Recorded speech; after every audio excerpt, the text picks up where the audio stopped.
just taking the concept of pepper steak, but instead of using steak, we're going to showcase these mushrooms. These are field mushrooms, and you can see that they have quite large gills. Now I'm going to take the stalk out, so just taking them out like that. So I'll just drizzle over some melted butter, and you can be quite generous with it because mushrooms are like sponges. They love to absorb flavour. Okay, now that I've brushed the tops, I'm just going to brush them very lightly on the base, just a thin film of butter so they don't stick to the bottom. Now when you're cooking these, ideally you want to use a baking tray that goes in the oven but also can go on the direct heat because we're going to finish the sauce off in the tray. And if you don't have one of these, then you can just use an oven-safe pan. All right, into the oven. So the oven's on at 180 degrees and they're going to cook for about 15 to 20 minutes depending on the size of mushrooms you have. While they're cooking, we can get on to the peppercorn sauce. So into a mortar and pestle, 2 cloves of garlic with a pinch of salt. This is going to release some of its moisture and it's going to become really sticky. So crush that into a really smooth paste. All right, that's sticky and it's looking good, so now we can add the peppercorns. These are green peppercorns in brine. I'll add a generous amount of them and you can see that they're quite soft. I've drained off the brine because I don't want that in my sauce. And then we'll just crush them into the garlic. Okay, now you can see in here that there are a few that are still whole and the rest are crushed. This is great because it's going to give our sauce a really lovely texture. Now the next thing I'll add is a little bit of thyme. I'll just take off all those little leaves, mix it in. And then the last thing I'll add to this is some French shallots. Again, a very classic flavour with peppercorn sauce. 2 French shallots. I'll finely chop that and I'll add them to our peppercorn base, and then we just have to wait for the mushrooms to finish cooking so we can continue our sauce.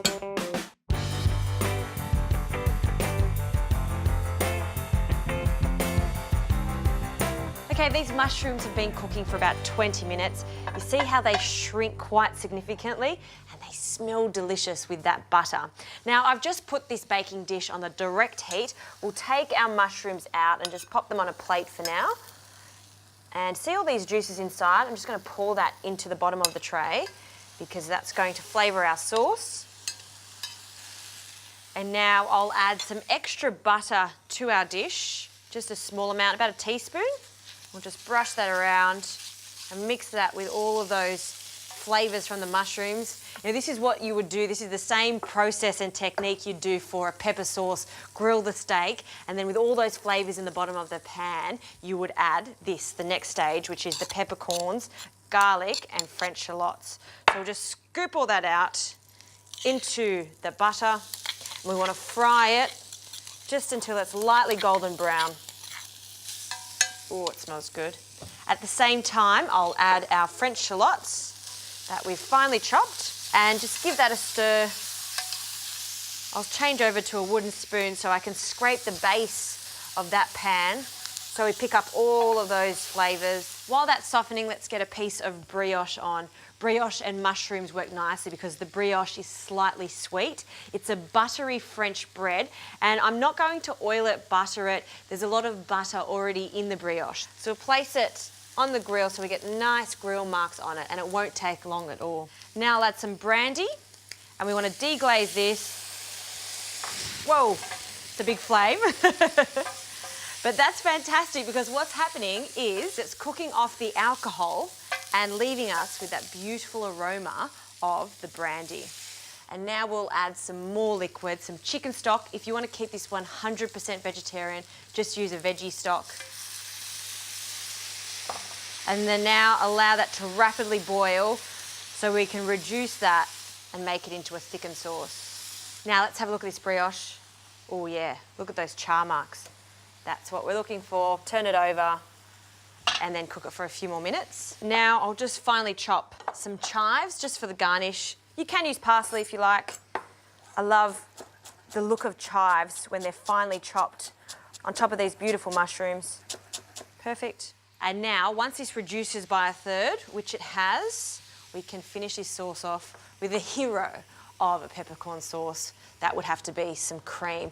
So I'll use some cooking cream for this so it thickens up very quickly and it won't curdle or split at all, even with that alcohol in there, and with the high temperature, it'll just mix in nicely and thicken.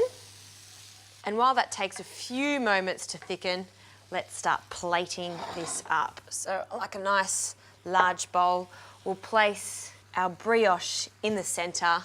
I want to season my mushrooms quite generously with some salt. I'll also season the sauce. Now I'll place 2 mushrooms per serve on top, and I'm going to expose the cap side so the gills are down the bottom. And then I'll put that on top. And now back to our sauce. You know the sauce is ready when it coats the back of a wooden spoon. See how that coats, and you can almost draw a line at the back of the spoon? It's the perfect consistency. And then we'll carefully pour that over. Oh yes. I'm very happy with this. You almost want a little pour of the sauce over the mushrooms and the brioche. And you want to serve this immediately because you don't want that brioche to go too soggy. So a generous amount of chives over the top and a little bit of sea salt over the top. There you have it. Fancy mushrooms on toast, taking that concept of a peppercorn sauce and transforming it and making those mushrooms really shine. I love this dish and I hope you do too.